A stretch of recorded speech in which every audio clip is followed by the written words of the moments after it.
안녕하세요. 오늘은 디지털 회로 설계 실무 강의 5번째 시간으로 베를로그 HDL로 디지털 회로를 설계하고 실습해보는 첫 시간이 되겠습니다. 이번 강의에서 다룰 내용은 지난 시간 마지막 부분에 소개했던 것처럼 교재의 파트 2인 베를로그 HDL로 설계하기에서 제2과를 학습하게 됩니다. 투인풋 AND 게이트를 구현하기 위한 베를로그 HDL의 문법을 살펴보고 비바도 2를 활용하여 투인풋 AND 게이트를 구현해보는 내용이 되겠습니다. 이번 강의부터 자일링스사의 비바도 2를 사용하여 설계도 하고 검증도 하게 됩니다. 강의를 계속 수강하시기 위해서는 자일링스사의 비바도 툴 2016.4 버전을 반드시 컴퓨터에 설치한 후에 강의를 수강하시기 바랍니다. 설치하는 방법은 인터넷 블로그에도 나와 있는 데가 있고요. 그 다음에 디지털 회로 설계 실무 책의 부록 부분에 자세하게 소개가 되어져 있으니까 참조하시기 바랍니다. 이제 베를로그 HDL에 대한 학습을 시작해 보겠습니다. 베를로그 HDL은 디지털 회로를 설계하기 위해 탄생한 언어입니다. 베를로그 HDL을 학습하는 가장 좋은 방법은 저의 생각으로는 이미 잘 알고 있는 디지털 회로를 베를로그 HDL로 구현해 보는 것이라고 생각합니다. 회로의 동작을 잘 알고 있는 그런 회로를 다루게 되면 그 회로가 베를로그 HDL로는 어떻게 구현되는지 쉽게 이해할 수도 있고요. 또 이런 접근을 통해 별다른 진입장벽을 느끼지 못하면서 베를로그 HDL을 학습할 수 있게 됩니다. 가장 먼저 베를로그 HDL로 구현해 볼 회로는 여러분들이 잘 알고 있는 가장 간단한 디지털 회로인 투인풋 AND 게이트입니다. 이번 강의에서는 먼저 투인풋 AND 게이트를 구현하기 위한 베를로그 HDL 문법을 살펴보고 나서 그 다음에 자일링스 비바도 2를 활용하여 구현해 보도록 하겠습니다. 화면 왼쪽에 투인풋 AND 게이트의 회로도가 주시되어 있습니다. 입력으로 A, B 신호가 연결되어 있고 A, B 신호를 AND한 결과 Y 신호가 출력에 연결되어 있습니다. 이 회로에 대한 타이밍 차트가 우측 그림에 보이는데요. 두 입력 A, B가 모두 하이일 때만 출력 Y가 하이가 되는 AND 게이트로서의 동작을 나타내고 있습니다. 이제 투인풋 AND 게이트에 대한 베를로그 HDL 코드를 살펴보겠습니다. 좌측에 보이는 텍스트들이 투인풋 AND 게이트에 대한 베를로그 HDL이 되겠습니다. 베를로그 HDL의 기본 구성은 크게 4개의 영역으로 구성되어 있습니다. 첫 번째가 모듈 선언과 모듈 이름 지정 영역이고요. 두 번째가 입력과 출력을 선언하는 영역입니다. 세 번째가 디지털 회로에 대한 기능을 설정하는 영역이고 마지막 영역이 모듈에 대한 종류를 선언하는 영역입니다. 베를로그 HDL로 구현하게 되는 회로의 기본 단위를 모듈이라고 합니다. 라인 번호 1번에는 이 파일이 어떤 내용인지 설명을 붙여넣은 코멘트가 있는데요. 9번 라인의 뒷부분에도 코멘트로 처리가 되어 있습니다. 코멘트 처리하는 방법에 대해서는 뒤에 따로 설명을 드리겠습니다. 첫 번째 영역인 모듈 시작 선언과 모듈 이름 지정 영역을 살펴보겠는데요. 좌측에 보시는 라인 번호에 따라 설명을 하겠습니다.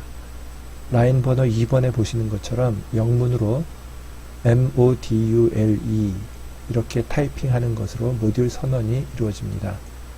모듈 선언에 이어서 한 칸 띄우고 모듈 이름을 지정하면 됩니다. 여기서 사용하는 모듈 이름은 사용자가 정하는 영문 이름이 되겠는데요. 모듈 또는 인풋, 아웃풋과 같이 베를로그 HDL에서 정의하여 사용하는 이름들은 모듈 이름으로 사용할 수 없습니다. 여기서는 AND2라는 모듈 이름을 사용했는데요. 회로의 동작에 대한 함축적인 의미를 담고 있죠. 그래서 모듈 이름을 보고 해당 모듈이 어떤 동작을 하는 회로인지 알 수 있는 이름으로 모듈 이름을 정하는 것이 좋습니다. 다음에 이어지는 영역이 입력과 출력을 선언하는 영역입니다. 입출력 선언 영역은 3번 라인에서 시작하여 7번 라인에서 종료됩니다. 3번 라인에서와 같이 괄호를 여는 것으로 시작하고 입력과 출력들을 나열하고 나서 7번 라인과 같이 괄호를 닫고 세미콜론으로 마무리를 하게 됩니다. 4번, 5번과 같이 입출력 나열을 하면서 라인을 바꿀 때에는 라인 끝에 컴마를 붙여주고 나서 엔터를 침으로써 라인을 바꿔주면 됩니다.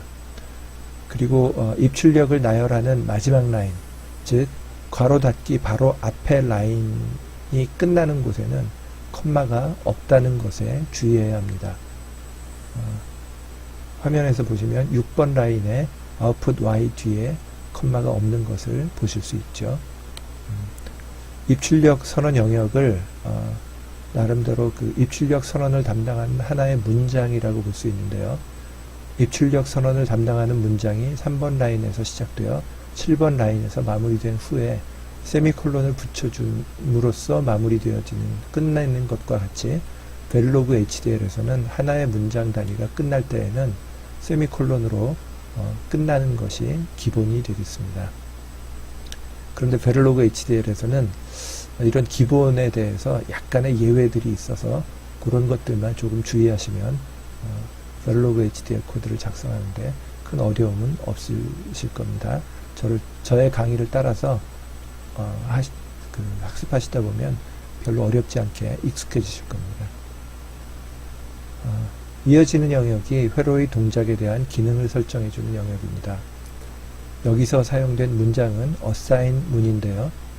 뒤에 assign 문에 대해서는 다시 한번 설명을 드리겠지만 assign 문은 조합 회로에서 연산한 결과를 전달할 때 사용되는 문장입니다. 여기서는 A and B에 대한 연산 결과를 출력 Y에 전달하기 위해 사용되었습니다. assign 문장을 끝낼 때에도 마무리는 세미콜론으로 끝나는 것을 기억하시기 바랍니다. 9번 라인 뒷부분에 커멘트가 되어져서 이게 앰퍼센트가 비트와이즈 오퍼레이터라고 하는 것을 따로 커멘트로 주석으로 처리를 하였습니다. 그리고 마지막 영역이 모듈 종료 선언입니다. end 모듈 END 붙여서 MODULE 이렇게 타이핑하면 되는데 여기서는 또 끝날 때 세미콜론이 없다는 것에 주의하셔야 합니다. 그리고 end 모듈은 end와 모듈이 떨어져서가 아니라 붙여서 쓴다는 것을 기억하시고요. 그리고 이 코드에서 보시면 8번과 10번은 그냥 공란으로 되어 있죠. 이렇게 베를로그 HDL에서는 사용자가 문장을 라인들을 보기 좋게 하기 위해서 줄 바꿈을, 빈칸을 몇 개를 집어넣어도 동작에는 아무 영향이 없으니까 한 줄 내에서도 띄우기를 몇 칸을 띄우기를 할 건지, 그리고 줄을 바꿀 때에도 몇 줄을 띄울 것인지를 설계하는 사람이 편의에 따라서 보기 좋게 문장을 구성을 하시면 되겠습니다. 베를로그 HDL의 철자법에 대해서 알아보겠는데요. 베를로그 HDL은 컴퓨터 프로그램이 인식을 해야 하는 언어입니다. 그렇기 때문에 주어진 규칙에 따라 정확한 철자법을 맞춰 주어야 합니다. 세미콜론이 있는 곳과 없는 곳에 대한 규칙을 잘 파악해야 되고요. 컴마도 있는 곳과 없는 곳을 잘 구분해야 됩니다. 그리고 때로는 세미콜론이 쓰이기도 하고 콜론이 쓰이기도 하는데 어떤 곳에서 세미콜론이 쓰여지는지 어떤 곳에서 콜론이 쓰여지는지 잘 구분을 해야 합니다. 이것을 혼동해서 쓸 경우에는 문법적인 오류가 발생을 하게 되죠. 제 강의와 책에 제시된 베를로그 HDL 문장들을 정확하게 따라서 타이핑하게 되면 오류를 방지할 수가 있습니다. 그리고 또 오류를 찾아내기 위한 방법 중에 하나가 비바도 툴에서 제공하는 텍스트 에디터에서 문법 오류에 대해서 알려줍니다. 뒤에 다시 설명을 드리겠지만, 그럴 때 이 문법 오류가 어떤 원인 때문에 발생했는지를 찾아가는 것을 조금은 훈련을 해둘 필요가 있습니다. 이 내용은 실습 부분에서도 좀 더 다뤄보도록 하겠습니다. 이번에 살펴볼 베를로그 HDL의 문법은 assign 문입니다. assign 문은 조합 회로에서 연산한 결과를 출력 신호나 또는 내부에서 사용할 목적으로 생성하는 신호에 전달하도록 하는 문장입니다. 이 assign 문의 사용 형식을 보면 assign이라고 선언하고 나서 한 칸 띄워주고 나서 값을 전달받을 신호의 이름을 적습니다. 이어서 한 칸 뗀 후에 equal 부호를 붙여주고 다시 한 칸 버린 후에 조합 회로에 대한 연산식을 적어주고는 마지막은 또 세미콜론으로 마무리하게 됩니다. 사용 예로서 이번 과에서 다루고 있는 투인풋 앤드 게이트에 대한 assign문을 제시하였는데요. assign y equal a %b 세미콜론 이렇게 사용하시면 됩니다. 이번에는 베를로그 HDL에서 커멘트를 붙이는 방법을 알아보겠습니다. 베를로그 HDL에는 사용자가 커멘트를 붙여서 그 문장의 의미에 대한 해설이나 참고사항들을 적어둘 수 있는 기능이 있습니다. 커멘트 붙이기에는 두 가지 방법이 있습니다. 한 가지는 한 라인에 대해 영향을 주는 한 라인에 대해서만 적용할 수 있는 커멘트 붙이기인데요. 슬래시를 2개 붙여서 사용하게 됩니다. 해당 라인에 슬래시 2개를 붙인 이후에 내용은 커멘트로 처리가 됩니다. 라인의 맨 앞에 슬래시를 2개 붙이면 해당 라인 전체의 내용이 커멘트가 됩니다. 앞에서 살펴봤던 코드의 1번 라인이 그 2에 해당되는 경우고요. 그 다음에 라인의 중간에 슬래시를 2개 붙이면 슬래시 2개 붙이기 전의 내용은 베를로그 HDL에서 의미 있는 내용으로 그 컴퓨터 프로그램이 베를로그 HDL에 대한 컴파일러 프로그램이 그것을 의미 있는 내용으로 받아들이게 되고요. 슬래시 2개가 붙인 이후의 내용만 코멘트로 처리가 됩니다. 앞에서 살펴봤던 투인풋 앤드 게이트의 9번 라인의 뒷부분에 코멘트 처리했던 것을 참고하시면 됩니다. 또 한 가지 커멘트를 붙이는 방법은 복수의 라인에 대해서 커멘트를 처리하는 방법입니다. 이 방법은 C 언어에서의 커멘트 처리하는 방법과 동일합니다. 슬래시 하나와 별표를 이어서 붙이면 그 다음에 이제 커멘트를 쭉 나열하고요. 그 다음에 별표와 슬래시 하나가 나타날 때까지 그 사이의 모든 문장들이 모든 라인들이 커멘트가 되겠습니다. 그래서 여기 소개한 것과 같은 두 가지 커멘트 붙이는 방법을 적절히 사용하면 베를로그 HDL의 의미를 잘 파악할 수 있는 효과적인 파일 정리가 될 수가 있겠습니다.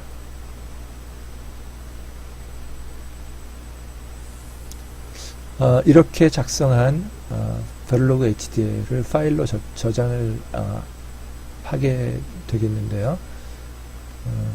저장할 파일의 이름은 설계자가 임의로 지정할 수 있습니다.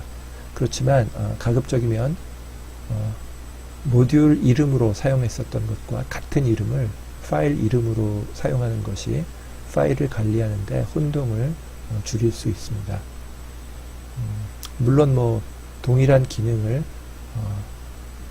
기능이지만 코드의 내용을 좀 다르게 구성했을 경우에는 이들을 구분하기 위해서 그 파일 이름을 조금씩 다르게 뒤에 A, B 아니면 다른 어떤 의미로 붙여서 파일 이름으로 지정할 수도 있겠지만 그런 경우가 아니면은 모듈 이름과 파일 이름을 같은 이름으로 설정을 해주는 것이 바람직하겠습니다. 파일로 저장할 때 확장자는 .v로 확장자를 사용하시어 저장을 하시면 되겠습니다. 트윈풋 AND 게이트의 경우 이번 과에서는 AND2.v로 저장을 하였습니다. 이제 자이링스 비바도 2를 활용하여 실습을 진행해 보도록 하겠습니다. 이번 과에서 진행할 실습의 순서를 살펴보겠는데요.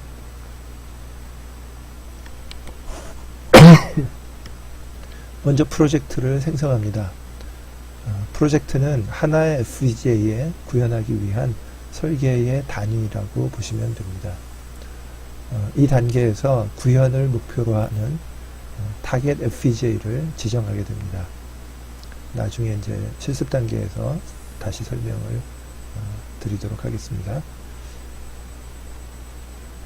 그리고 이어서 베를로그 HDL 코드를 작성하게 되는데요. 비바도 툴에서 제공하는 텍스트 에디터를 사용하면 됩니다. 그리고 나서는 이제 시뮬레이션을 통해 설계한 회로의 동작을 검증해 볼 것이고요. 마지막으로 설계한 베를로그 HDL 코드가 디지털 회로로 구현되는 형태를 살펴보겠습니다. 회로도를 살피는 단계에서는 레지스터 트랜스퍼 레벨의 약자인 RTL 회로가 있고요. 그 다음에 신세시스 결과 회로가 있는데요. 이 두 가지를 살펴보겠습니다.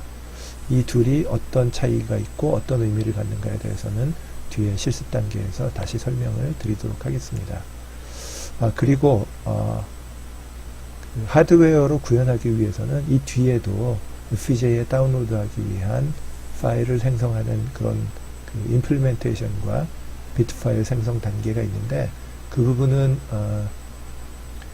좀 더 나중에 이 강의에 상당한 진도가 나간 이후에 진행될 것이기 때문에 당분간은 이렇게 시뮬레이션 베를로그 HDL 코드 작성하고 시뮬레이션 해보고 회로도 확인하고 그 다음에 이제 얼마나 많은 자원들을 사용했는가 이런 것들을 조금씩 살펴보는 그 정도를 계속 반복해서 하면서 베를로그 HDL과 비바도 툴에 익숙해지는 그런 작업을 그런 학습을 당분간은 지속할 것입니다. 자, 이제 제5강에 대한 실습을 진행하겠습니다. 화면 중앙에 보이는 비바도 툴 2016.4 버전에 대한 아이콘을 클릭하여 비바도 툴을 시작해 주시고 이어지는 실습 동영상을 따라서 실습을 진행해 주시기 바랍니다. 설계에 사용되는 툴을 능숙하게 다룰 수 있다는 것 또한 설계에 있어서 중요한 능력이 됩니다. 그래서 한번 보고 그냥 넘어가지 마시고 반복해서 보시면서 따라해 보시고 그리고 어느 정도 익힌 후에는 동영상을 보지 않고 동영상의 이 내용을 스스로 처음부터 끝까지 자연스럽게 실행할 수 있을 때까지 반복해서 학습해 보시기 바랍니다. 이제 비바도 툴을 이용해서 트윈풋 AND 게이트에 대해서 베를로그 HDL로 설계도 하고 시뮬레이션도 하고 또 신세시스까지 해서 회로도를 확인하는 그 과정을 같이 작업을 진행해 보도록 하겠습니다. 화면 중앙에 보시는 이 그 비바도 2016.4 버전의 아이콘을 클릭합니다. 클릭하시면 잠시 후에 비바도 툴에 처음 작업하기 위한 화면이 나타납니다. 이게 이제 비바도 화면이 되겠는데요. 여러 가지가 있지만 그 사용할 것 중심으로만 진행을 해보도록 하겠습니다. 첫 번째 할 일이 Create 프로젝트입니다. 프로젝트는 앞에서 말씀드린 것처럼 작업하실 FPGA에 하나의 FPGA에 구현하는 것을 목표로 하는 단위 작업 그 공간이라고 할 수 있습니다. 그래서 Create 프로젝트를 누르면 Create 비바도 프로젝트에서 Next를 클릭하시고요. 프로젝트 위치는 여러분들이 임의로 하실 수도 있지만 이렇게 권유해 드리고 싶어요. 그래서 혹시라도 질문을 하시거나 그럴 때 프로젝트가 다르면 또 좀 어려움이 있을 수 있어서요. C 디렉토리 밑에 FPGA 밑에 2019 디렉토리 아래에다가 프로젝트 네임을 conv lab 컨비네이셔널 로직에 대한 랩해서 이렇게 붙여봤고요. 그 다음에 create 프로젝트 디렉토리를 이제 체크를 하면 이 아래의 서브 디렉토리들이 저 프로젝트 디렉토리가 생성이 되겠습니다. 그래서 넥스트를 클릭을 하고요. 그리고 RTL 프로젝트를 선택을 하겠습니다. 그러면 이제 그 새로운 프로젝트에서 소스를 애드 할 거냐 이렇게 물어볼 때 기존에 작성해둔 파일이 있을 경우에는 소스 파일이 있을 경우에는 add files를 하면 되는데 create 파일을 이번에 실행을 하겠습니다. 그러면 파일 타입이 VHDL과 베를로그 중에서 베를로그를 선택을 합니다. 그리고 파일 네임은 end2라고 하겠고요. OK를 클릭을 하면 end2라는 이런 파일이 생성이 된 걸 알 수 있습니다. 이 상태에서 넥스트를 클릭하고요. 그 다음에 현재는 IP는 애드 할 게 없어서 그냥 넥스트를 하고요. 또 constraint는 핀 번호 지정이라든가 이런 건데 지금은 하지 않을 거기 때문에 넥스트를 클릭합니다. 이제 FPGA 파트를 선택을 해야 되는데요. 저희가 실습 키트에서 사용할 디바이스를 선택하는 과정을 같이 한번 진행을 해보겠습니다. 자동차용 오토모티브가 있고 밀리터리용이 있지만 저희는 제너럴 퍼포스를 선택하고요. 그 다음에 패밀리에서는 아틱스 7을 선택을 합니다. 그리고 패키지는 아래로 쭉 내려보시고 밑에서 세 번째 FTG 256 핀 볼그레이드 패키지를 선택할 거고요. 밑에 아직 리스트가 많이 있어요. 그래서 스피드 그레이드를 마이너스 1로 하고 이렇게 되면 이제 많이 범위가 줄었는데 가장 위에 있는 XC7A 15 TFTG 256-1를 선택을 합니다. 그리고 넥스트를 클릭을 해요. 이렇게 되면 프로젝트를 만들 준비가 갖춰졌습니다. 그래서 피니쉬를 누르고요. 이렇게 되면 end2에 대한 아까 파일을 크리에이트 할 거라고 선택을 했었는데 여기서는 이제 입출력에 대한 정의를 해주게 되어 있습니다. 그래서 기본적으로 input이라고 되어져 있는 푸트네임 첫 번째 칸에 클릭을 하고요. A라고 하는 이름을 주고 엔터를 칩니다. 그러면 인풋을 설정할 수 있는 칸이 한 칸 늘어났죠. 이번에 B를 선택하고요. 다시 엔터를 칩니다. 이번에는 출력을 선택할 건데 일단 Y라고 타입을 하고요. 타이핑을 합니다. 그 다음에 인풋을 아웃풋이라고 선택을 합니다. 그리고 OK를 클릭을 해요. 그러면 이와 같이 디자인 소스에 end2라고 하는 것이 올라와 있음을 알 수가 있습니다. 지금 보시는 이 화면들이 그 비바도 툴의 작업 환경이 되겠는데 다 설명드리기보다 해당되는 사항들만 먼저 설명을 드리도록 그렇게 하겠습니다. 그래서 먼저 이제 소스 코드를 입출력을 정의를 하고 end2라는 이름을 설정을 했는데 파일을 만들었는데 end2.v가 보이죠. 여기를 더블 클릭을 하겠습니다. 그러면 오른쪽에 end2라고 하는 파일이 열렸어요. 이게 이제 비바도 툴에서 사용하는 텍스트 에디터가 되겠는데요. 그런데 여기서 우측 상단에 보시면 플로트라고 하는 게 보여요.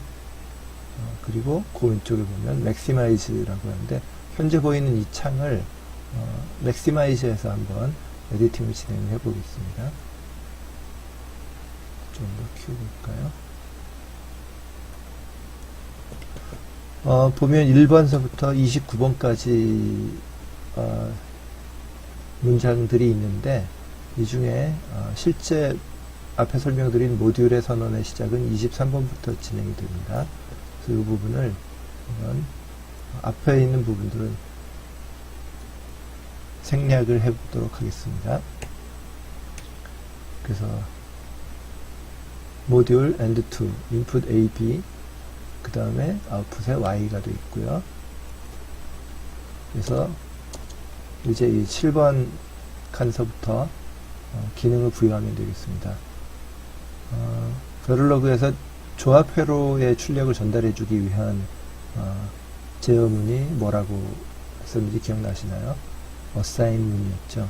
그래서 ASSIGN 이렇게 치고 한 칸 띄고 그 다음에 Y equal A and B 이렇게 해서 세미콜론으로 마무리를 했더니 여기 빨간색 밑줄이 보이죠. 여기는 이제 오류라고 하는 것을 이렇게 이제 밑줄로 보여주죠. 여기 보면 에러, syntax 에러 near end라고 나오죠. 그럼 이 end라는 것 근처에 오류가 있다라고 하는 걸 알 수가 있습니다. 왜 오류일까요? AND 게이트에서 AND를 했는데 이 AND는 VHDL에서는 이렇게 치면 맞아요. Y에다가 A and B를 전달해 주면 된다. 그러나 베를로그에서는 AND를 위한 비트와이즈 오퍼레이터가 뭐라고 했죠? 앰퍼센트였죠. 그러니까 AND가 앰퍼센트가 아닌 AND는 오류가 되겠죠. 그래서 이것을 앰퍼센트로 고쳐보겠습니다. 이제 오류가 사라지는 것을 밑줄이 빨간색 밑줄이 사라졌죠. 자, 이제 이렇게 수정을 했는데 코드를 수정을 했죠. 그런데 보시면 이 위쪽에 탭에 end2.v 오른쪽에 별표가 보여요. 이거는 아직 수정사항이 있는데 아직 최종본이 저장이 되지 않았다라고 하는 걸 알려주는 겁니다. 그리고 여기 보면 이제 플러피 디스크 모양 비슷한 아이콘이 있는데 이것도 이게 이제 세이브인데 여기도 활성화되어 있다는 것이 아직 최종본이 저장이 안 됐다는 겁니다. 그래서 이제 저장을 하겠습니다. 저장. 그러면 여기도 별표가 뒤에 사라졌죠. 그리고 플로피 디스크 모양도 사라졌습니다. 만일 여기서 다시 한번 한 칸 띄거나 이렇게 수정을 하면 다시 최종본이 저장이 안 됐다는 걸 보여주겠죠. 한 번 더 저장을 하고, 자, 이제 맥시마이즈에서 다시 리스토어를 하면 원래의 아까 모습으로 돌아가게 되겠습니다. 자, 이제 end2가 수정이 됐어요. 이제 시뮬레이션을 진행을 해보도록 하겠습니다. 그러면 좌측에 이 프로젝트 매니저에서 보면 우리가 작업해야 할 순서들, 처음에 코드를 수정을 했고요. 그 다음에 시뮬레이션, RTL 어널리시스, 신세시스, 임플리멘테이션, 프로그램 앤 디버그 이런 식으로 작업이 좌측 이 프로젝트 매니저 창에서 진행이 됩니다. 이번에는 이제 시뮬레이션을 진행을 할 건데 Run Simulation을 클릭을 해보도록 하겠습니다. Behavioral Simulation만 활성화되어 있죠. Run Behavioral Simulation을 선택을 합니다.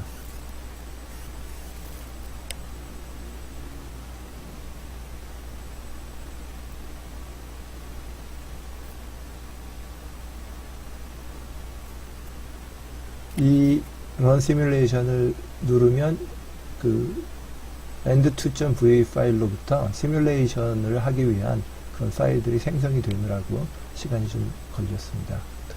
자, 오른쪽에 타이밍 차트 창이 보이죠?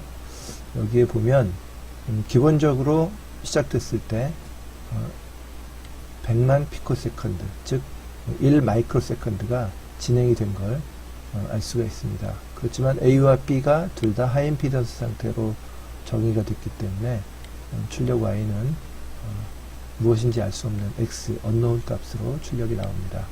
자, 이제 타임을 다시 0 세컨드로 0초로 되돌리도록 하겠는데 몇 가지 방법이 있는데 GUI를 이용해서 먼저 진행을 해보겠습니다. 이 상단에 보면 좌측 바에다가 왼쪽 삼각형 두 개가 있는 요것이 리스타트예요. Ctrl Shift F5를 눌러도 되고요. 요것을 클릭을 하면 타이밍이 0으로 돌아갑니다. 이제 입력을 설정을 하겠는데요. 중앙에 보면 옵젝트라고 하는 창에서 A를 선택을 합니다. 선택이 되었죠. 우측 마우스 버튼을 눌러요. 그 다음에 false constant를 클릭을 하면 값을 얼마로 줄 거냐, 0으로 주겠습니다. 0으로 바뀌었죠. A가. B도 0으로 주겠습니다. false constant에서 0. 오케이. 근데 여러분들은 이 위에 t가 얼마로 되어 있는지 모를 텐데, 오른쪽 삼각형하고 가로 열고 t가 있는 여기다가 1, 2라고 치시고요. 여기서 타임 유닛을 마이크로세컨드로 선택을 해 보시겠어요. 그래서 1 마이크로세컨드로 바뀐 다음에 그 왼쪽에 있는 삼각형 가로 열고 t를 한번 클릭을 하면 run for 1 마이크로세컨드. 그래서 여기 설정한 값만큼을 시뮬레이션이 진행이 되겠습니다. 이번에는 b를 1로 값을 바꿔보겠습니다. 1. 그리고 다시 런을 해봐요. 지금 현재 2 마이크로세컨드가 진행이 됐는데 이 앞쪽이 안 보이죠. 이때 줌 풀 하는 것이 이 돋보기 모양 플러스 마이너스 줌인, 줌아웃, 그 다음에 그 아래가 줌 피트. 현재 창에 맞춰서 보면 처음 1 마이크로세컨드는 AB가 로우, 두 번째가 AB가 로우 하이가 되는 걸 알 수 있죠. 자, 그러면 그 다음에 값을 설정해 줄 것은 B를 0으로 그리고 A를 1로 바꿔보고 다시 1 마이크로세컨드를 진행을 합니다. 그러면 다시 줌 피트하고 아직 둘 다 로우가 둘 다 하이가 아니기 때문에 Y는 아직 로우 상태가 유지가 되죠. 이제 B를 하이로 고쳐보겠습니다. 그리고 다시 좀 피트 하면 이제 로우 하이, 하이 하이에 대해서 둘 다 하이일 때는 하이인 엔드의 타이밍 차트가 차트를 보실 수 있습니다. 그런데 이때 다시 한번 이제 타임을 리스타트를 해보시면 설정했던 값들이 다 사라졌어요. 이때 1 마이크로세컨드 시뮬레이션 런하면 다시 하이임피던스 설정하지 않은 상태에서 진행이 되어버렸죠. AP가. 그러면 다시 이제 타임을 처음으로 돌리고 이번에는 입력값을 설정하는 조금 다른 방법을 한번 보시겠습니다. B를 먼저 false clock을 해보겠어요. 그러면은 leading edge value 그러면은 이것이 뭐냐면 처음 시작할 때 0 상태로 시작하겠다는 거고요. 트레일이 이제 꼴인데 뒤에 이어지는 것이 0과 1이고 시작은 0 나노세컨드에서 하고 듀티 사이클은 50%, 피리어드는 주기가 100 나노세컨드. 그러니까 처음 50 나노세컨드가 로우, 그 다음 50 나노세컨드가 하이인, 이런 클락, 즉 100 나노세컨드 주기적으로 반복되어지는 신호가 B에 설정이 되겠습니다. 자, 그리고 A에다가도 주기성 신호를 설정을 해보겠는데요. B보다 형태는 그 로우, 하이가 같지만 주기가 200 나노세컨드, 그래서 B보다 주기가 2배 긴 신호로 설정을 하겠습니다. 그 다음에 이 상태에서 다시 한번 run 1 마이크로세컨드를 해보면, 그리고 줌 피트를 해보겠습니다. 그러면 400 나노세컨드가 200 나노세컨드가 한 주기가 되죠. 가장 긴 것 A 신호에. 그래서 둘 다 1일 때 하이, 이것이 5주기가 반복되어지는 걸 알 수가 있습니다. 그러면 이 상태에서 이것을 타이밍을 다시 처음으로 돌려서 리스타트를 해볼게요. 리스타트 했더니 여기가 A0, B0라고 되어 있죠. 이거는 아직 이전에 설정했었던 것이 변하지 않았다라는 거예요. 클럭으로 설정했던 것들이. 다시 한번 1 마이크로세컨드를 진행을 해보면 이와 같이 조금 아까 설정했었던 게 그대로 유효하다라는 걸 알 수가 있어요. 이건 무슨 얘기냐면 AP에 대해서 하나의 클락으로만 설정을 했지, 뭐 A에다 1 줬다가 두 번째는 뭐 0 줬다 이런 식으로 A에 대해서 복수 개의 컨스턴트가 설정된 게 아니라 클럭으로서 A에 대해서 한 번, B에 대해서 한 번만 설정했기 때문에 얘는 그 한 번 설정된 값을 그대로 유지하고 있다는 얘기가 되겠습니다. 시뮬레이터가. 자, 이렇게 해서 시뮬레이션을 마쳤고요. 다음에 이제 RTL 회로를 확인을 해보도록 하겠습니다. RTL에서 오픈 레버레이티드 디자인을 선택을 하고 밑에 스키매틱을 클릭을 합니다. 이러면 end2에 대한 그리고 OK를 할게요. 이러면 이제 end2에 대한 회로도를 보여주게 되겠습니다.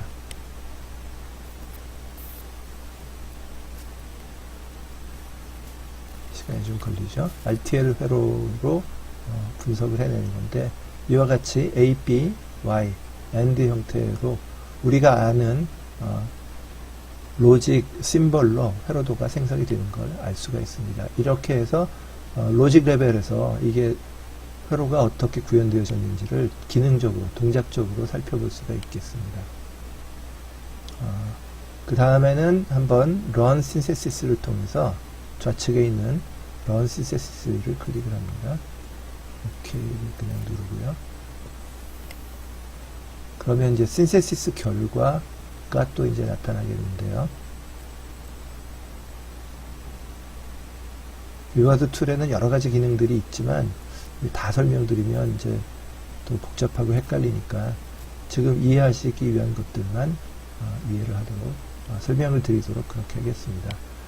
지금 이제 신세시스가 끝났고 그 다음 단계를 진행할 것이냐, 여기서는 그렇게 하지 않고 캔슬을 그냥 누르도록 하겠습니다.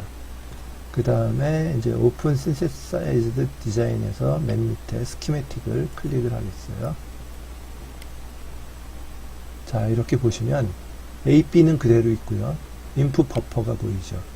A에도 있고 B에도 있어요. 출력에는 아웃풋 버퍼가 있습니다. OBF. 그 다음에 중간에 LUT2라고 되어 있어요. LUT는 lookup 테이블의 약자인데 FPGA 내부에서 조합 회로의 결과를 조합 회로에 대한 구현을 하는 것이 lookup 테이블이 되겠습니다. 자이링스 FPGA에서 구현하는 거고요.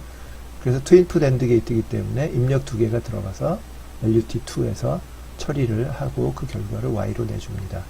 이 신세시스를 거치고 나면 FPGA에서의 실제 라이브러리들로 구현이 되어지는 것을 알 수가 있습니다. 그래서 우리가 알고 있는 로지컬 동작은 모르겠지만 이렇게 구현이 된 것을 라이브러리로, FPGA의 라이브러리로 구현이 된 것을 알 수가 있습니다. 자, 여기까지 한번 여러분들이 동영상을 반복해서 보시면서 한번 구현해 보시기 바랍니다.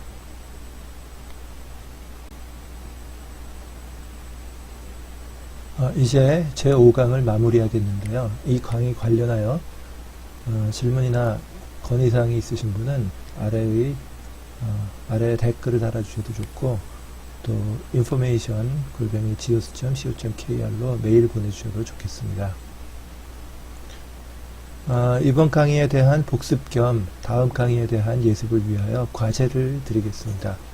과제하면 뭐 부담 느끼시지 마시고요. 아마 오늘 소개받은 내용들이 어찌 보면 많다면 많고 적다면 적은데 너무 한 가지만 해보는 것 같아서 조금 답답하실 수도 있을 것 같아서 베를로그 HDL에서 사용하는 그 비트와이즈 오퍼레이터들이 있는데요.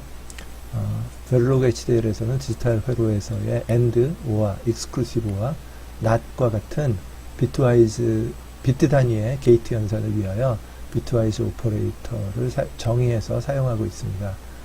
여러분은 이미 이 중에 AND 게이트를 위한 오퍼레이터를 학습하셨습니다. 뭐였죠? 앰퍼센트였죠. 예.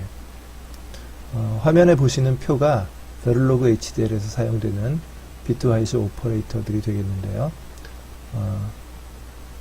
not이 물결 표시고요. and가 앰퍼센트, or가 이제 긴 막대기인데, 이거는 이제 쉬프트하고 그 한화, 원화 표시 있죠. 그 쉬프트하고 그걸 누르면 그 위에 있는 긴 막대기, 그게 되겠습니다. OR고요. 그 다음에 exclusive OR는 쉬프트하고 6번 번호키를 누르면 그 그 위에 위쪽 곡새가 있죠. 그게 되겠습니다. 그래서 이 표에 나타난 비트와이즈 오퍼레이터들을 참고하시어 여러분들이 오늘 학습한 end2.v 파일을 수정하면서 여러분이 알고 계신 OR, exclusive OR 이런 것들에 대해서 또는 노아를 어떻게 구성할 것인지 낸드를 어떻게 구성할 것인지도 한번 구현해보고 동영상에서 소개시켜 드린 내용처럼 또는 책을 보시면서 이들 회로들에 대해서 시뮬레이션도 해보시고 또 RTL 회로, 신세시스 결과 회로도 한번 확인해 보시기 바라겠습니다. 예, 다음번 6번째 강의에서 다룰 내용을 잠깐 말씀드리면 파트 2 베를로그 HDL로 설계하기에 제3과 조합회로 1번이 되겠는데요. 비트와이즈 오퍼레이터들 하고요. 그 다음에 비트와이즈 오퍼레이터들을 활용한 어떤 베를로그 HDL 코드들을 살펴보고요. 그 다음에 비트와이즈 오퍼레이터들에 대한 실습을 진행하도록 그렇게 하겠습니다. 책을 보고 미리 예습해 두시면 다음 강의 학습하시는데 도움이 되겠죠. 예, 수고하셨습니다. 이상이 제가 오늘 준비한 내용이 되겠습니다. 그러면 다음 강의에서 다시 뵙도록 하겠습니다.